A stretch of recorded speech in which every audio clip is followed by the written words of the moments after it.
Hey everybody, welcome back to the Outdoor Powerhouse channel. Today's video is going to be the third and final video on this John Deere 320 that I've been working on. In the last two videos I covered that the tractor had the wrong engine in it, as well as a damaged intake manifold that I was trying to fix.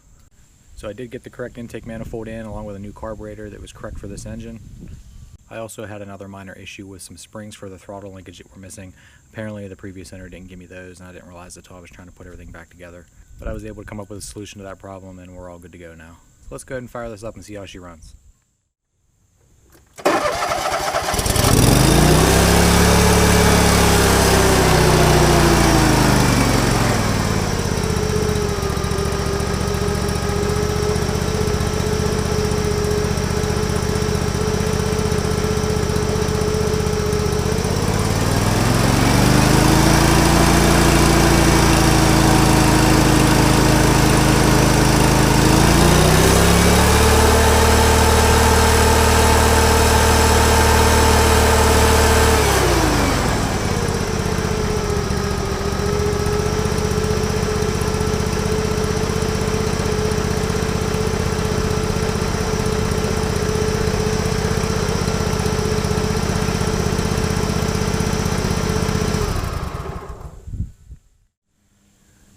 Alright, so she seems to run pretty good. That's a relief, because you never know when you buy a non-running tractor, what other problems you're going to find.